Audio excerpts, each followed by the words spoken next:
Hello friends, इस video के अंदर हम चर्चा करेंगे कर्नाटका बैंक लिमिटेड के रिजल्ट्स के बारे में। रिजल्ट आज ही पेश किए गए हैं। इससे हम ये आइडिया लेंगे कि किस तरीके से बैंकिंग सेक्टर के अंदर रिजल्ट आ सकते हैं। देखिएगा, सबसे खास बात जो वो इस वीडियो के अंदर मैं आपके साथ करने जा रहा हूँ, इस रिजल्ट का एनालिसिस जो है मैंने कर लिया है, लेकिन कुछ चीज़ें मैं आपको समराइज कर देता हूँ, उसके बाद जो है रिजल्ट स्टार्ट करते हैं।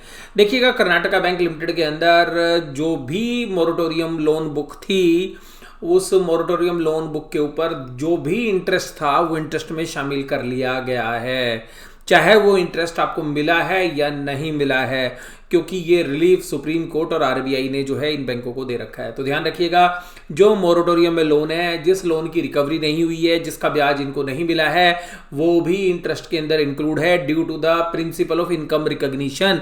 तो जो इनकम रिकग्निशन है वो यहां पर ध्यान रखिएगा। तो मोरेटोरियम के अंदर जो भी लोन है उन पर ब्याज मिला या नहीं मिला वो प्रॉफिट में शामिल है, पहली बात।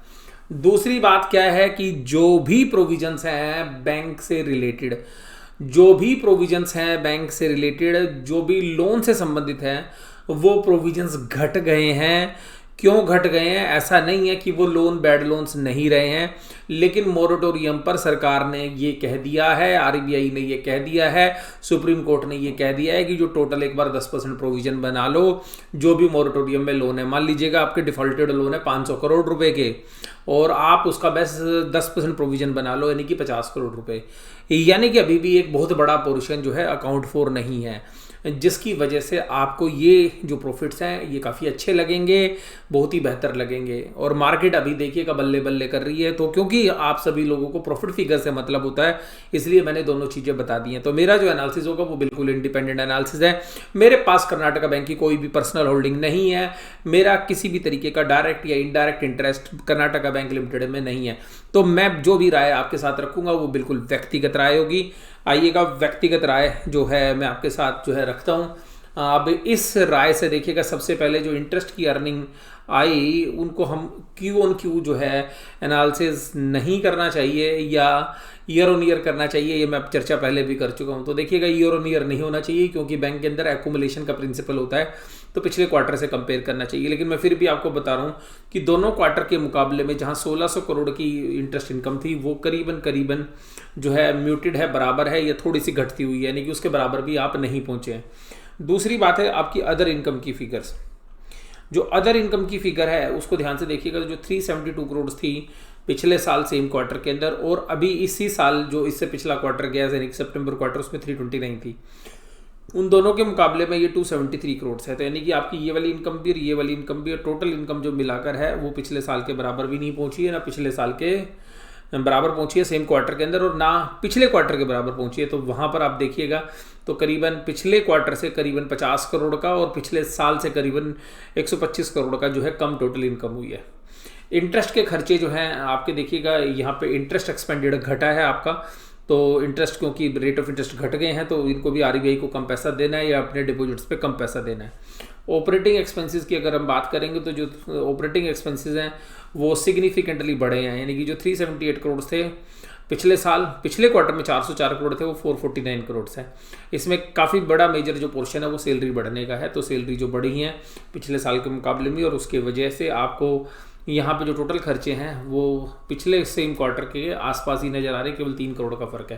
हालांकि पिछले साल के मुकाबले में काफ़ी कम है खर्चे, और उसका मेन रीज़न है इंटरेस्ट का कम होना। तो फिर भी देखिएगा 1430 करोड़ रुपए ऑपरेटिंग प्रॉफिट है, 437 करोड़ बिफोर प्रोविजंस। जो पिछले साल 500 करोड़ था, पिछले क्वार्टर में भी करीबन 500 करोड़ था। तो वहाँ पर आपको देखिएगा, आपको जो प्रॉफिट आया वो 63 करोड़ कम आया है ऑपरेटिंग प्रॉफिट, 63 करोड़ कम आया है ऑपरेटिंग प्रॉफिट। लेकिन फिर भी आपकी बल्ले बल्ले है, क्योंकि प्रोविजंस नहीं बनाने, यानी कि कोविड तो आया लेकिन समस्या नहीं बल्कि सुरक्षा देके चला गया। यानी कि जो प्रोविजन आप पिछले साल बना रहे थे ना 314 करोड़ के, यानी कि इतने लोन, जो आपका बिजनेस का साइज है, जो आपका लोन का साइज है, उसमें करीबन 314 करोड़ रुपए के आप एक बार प्रोविजन बनाते थे। इतना बैड होने की संभावना होती थी। अब कोविड आने से क्या हुआ है कि ये समस्या ऐसी हो गई है कि लोग खुशहाल हो गए हैं, लोगों के पास पैसा बहुत है, लोग हमारे को पैसा दे नहीं रहे हैं, लेकिन आरबीआई की मेहरबानी और सुप्रीम कोर्ट की मेहरबानी से हमें प्रोविजन नहीं बनाना पड़ रहा है ज़्यादा, जिसकी वजह से हम आपको ज़्यादा प्रॉफिट दिखा रहे हैं। तो हमारा जो प्रॉफिट है वो बढ़ गया। तो ये प्रॉफिट बढ़ने का मेन कारण प्रोविजन की कमी है, जो कि वास्तविक रूप में दो कारणों से आई है। एक तो प्रोविजन वास्तविक रूप में नहीं घटा है, लेकिन आरबीआई ने कहा कि अभी प्रोविजन बनाने की जरूरत नहीं है, एनपीए दिखाने की जरूरत नहीं है, जो पैसा नहीं दे रहे हैं। सुप्रीम कोर्ट कह रहा है कोई बात नहीं, जिन्होंने मोरेटोरियम लिया था अभी भाई साहब उनको समस्या है, पैसा नहीं है कोई बात नहीं, लेकिन फिर भी तुम ये मत मानो कि वो नहीं देगा, और तुम्हें उसमें प्रोविजन बस 10% बनाना है, बाकी टेंशन ना लो। तो इस तरीके से आप देखिएगा कि नॉन परफॉर्मिंग एसेट्स पे उसमें प्रोविजंस कम है, जिसकी वजह से आपको देखिएगा, आप बताइए कि सोच के देखिएगा कि जब अच्छा समय चल रहा था तब बैड लोन ज़्यादा थे, अब खराब समय चल रहा है तो बैड लोन बिल्कुल ही नहीं रहे। ऐसा तो नहीं होगा, यही ध्यान रखिएगा। इसी की वजह से आपको प्रॉफिट बढ़ता हुआ नजर आएगा। और स्टॉक मार्केट भी बल्ले बल्ले कर रही है, इसी की वजह से स्टॉक मार्केट भी कह रही है भाई साहब लो जी आज आपका शेयर 6% ऊपर, तो आज शेयर्स के अंदर भी जो है दम देखा गया। अब ये देखिएगा यहाँ पर कैपिटल एडिक्वेसी रेशियो बहुत बड़ी है, क्योंकि पैसा भी बांटा नहीं गया, ये फ्रंट पे अच्छी है, यानी कि पर्याप्त मात्रा में कैपिटल है। नेट प्रॉफिट देखिएगा पिछले दोनों क्वार्टर्स, जो पिछले साल था और यहाँ से दोनों से 10% जो है ज़्यादा, यानी कि करीबन 10% ज़्यादा प्रॉफिट क्यों आया ज़्यादा वो तो मैंने आपको बता दिया। मेरा कोई भी लेना देना नहीं है, ध्यान रखिएगा। लेकिन अगर आप ईपीएस के मामले में देखेंगे तो आपको लगेगा भाई साहब क्या बढ़िया ईपीएस हो गई है, लेकिन ध्यान रखिएगा ये ईपीएस इस वजह से नहीं बढ़ी है कि परफॉर्मेंस बहुत दमदार है। बस ईपीएस बढ़ने के दो कारण हैं, एक तो जो ब्याज आपको मिला नहीं मोरेटोरियम वाला, वो भी आपकी इनकम है। नॉर्मली वो होता नहीं है, एनपीए का इंटरेस्ट तब भी प्रॉफिट एंड लॉस में आता है जब वो वास्तव में रिसीव हो जाए, लेकिन यहाँ पर आपको अलाउ कर दिया गया है कि आप दिखाइए।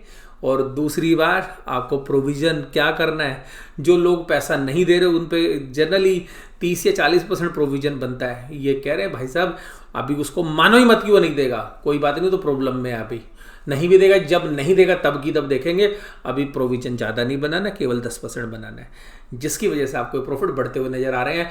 ना केवल इस स्थिति में, बाकी सभी बैंकों की स्थिति में सेम आपको प्रॉफिट बढ़ते हुए नजर आएंगे इसी कारण से। और यहाँ पर देखिएगा कि ग्रोस एनपीए जो है 4.99% थे, वो घट गए एकदम। क्यों घट गए जी? कोविड आ गया, कोविड से सारी समस्याओं का समाधान हो गया, सबसे पैसे की वसूली हुई या ना हुई, लेकिन हमें तो प्रोविजन बनाना नहीं है, उससे बल्ले बल्ले हो गई। नेट एनपीए भी घट गई, प्रोविजन कवरेज रेशियो भी बढ़ गई, लेकिन ध्यान रखिएगा रिटर्न ऑन असेट्स भी बढ़ गई, सब बढ़ गया, सब अच्छा हो गया। कोविड की वजह से सारे बैंकों की बैलेंस शीट में मजा आ गया, बैलेंस शीट साफ हो गई, खुशहाल हो गए सारे बैंक। ये कहना चाह रहे हैं ये खुशहाल नहीं हुए हैं, मैं आपको बता दूं, मैं ये बता दूं कि ये खुशहाली नहीं है, ये केवल एक अकाउंटिंग का झोल है, जिसकी वजह से आपको प्रॉफिट अच्छे जो है नजर आ रहे हैं। इस पूरे एनालिसिस में मैं यही कहूँगा। अब अपना लेमैन लैंग्वेज में आपको समझाता हूँ कि देखिएगा रिजल्ट वीक है, स्लो डाउन का असर है, लेकिन स्टॉक मार्केट भाव भगवान है, मार्केट अभी इसको बल्ले बल्ले ले रही है। जो स्थिति पिछले साल थी उससे खराब स्थिति है, और क्योंकि ये सब किसकी वजह से हुआ है, मैं आपको वो लाइन पढ़ के सुनाता हूँ, जिसकी वजह से ये सारा आपको जो है प्रोविजन समझ में आ रहा है। इन्होंने प्रोविजंस बनाए, देखिएगा जी, इन्होंने केवल 50 करोड़ का एक्स्ट्रा प्रोविजन बनाया इस क्वार्टर में खाली। और यहाँ देखिएगा ये कह रहे हैं, देखिएगा जी सुप्रीम कोर्ट ने भी दे दिया हमारे को percent to the order of bank note classified borrowal account, यानी कि जिनको हमने पैसा दे रखा है has not been declared an NPA. जो 31/8 तक जिन्होंने मोरेटोरियम लिया था हम उनको एनपीए नहीं दिखाएंगे, क्योंकि आरबीआई ने अपने जो नॉर्म्स है और इनकम रिकॉग्निशन, यानी कि हम उनसे आने वाली इनकम चाहे हमें मिले या ना मिले हम दिखाएंगे, हमारे प्रॉफिट हो गया। असेट्स क्लासिफिकेशन हमें करनी नहीं है कि वो स्टैंडर्ड असेट्स है, नो डाउटफुल असेट्स है, सब स्टैंडर्ड असेट्स है, यानी कि जो एनपी की कैटेगरीज है हमें दिखाने की जरूरत नहीं है, और अदर रिलेटेड मैटर्स। तो इसलिए जो है इन लाइनों को अगर आप नोट्स टू अकाउंट को समझेंगे तो बात आपको समझ में आएगी। तो इस पूरे बिजनेस के अंदर क्या सेगमेंट के अंदर था, तो मैं उसके ऊपर ज़्यादा जाऊँगा नहीं, क्योंकि सेगमेंट से ज़्यादा कुछ आपको लेना देना है नहीं अभी, क्योंकि ये जो सारा जो झोल है ये सुप्रीम कोर्ट की और जो है आरबीआई ने जो प्रोविजंस है उनकी मेहरबानी की वजह से आपको इतने अच्छे प्रॉफिट्स जो हैं देखने के लिए मिल रहे हैं। लेकिन ये शेयर्स वैसे भी अंडर वैल्यूड है अभी भी जिन प्राइस पर हैं, और मार्केट के हिसाब से अभी ऐसा तो है नहीं कि शेयर बहुत महंगा है, वैसे भी तो वैल्यूशंस तो अभी भी ठीक है, लेकिन पिछले साल के मुकाबले में अगर आप देखें तो ईपीएस आपको बढ़ता हुआ नज़र आएगा। लेकिन अगर मुझसे पूछेंगे आप अगर अकाउंटिंग के हिसाब से, तो मुझे परफॉर्मेंस वीक नज़र आती है। अर्निंग आपकी घट रही है, खर्चे आपके बढ़ रहे हैं, केवल आपने प्रोविजंस जो सुप्रीम कोर्ट की मेहरबानी हो रही है उसकी वजह से आपका EPS बढ़ता हुआ नज़र आ रहा है। कैसी लगी वीडियो ज़रूर से ज़रूर आप मुझे बताइएगा, कमेंट्स कर दीजिएगा। मैं कमेंट्स पढ़ लूँगा, सारे के सारे कमेंट्स पढ़ता हूँ मैं, तो आप वहाँ पे मुझे कमेंट्स कर दीजिएगा। वीडियो देखने के लिए धन्यवाद। Thank you very much.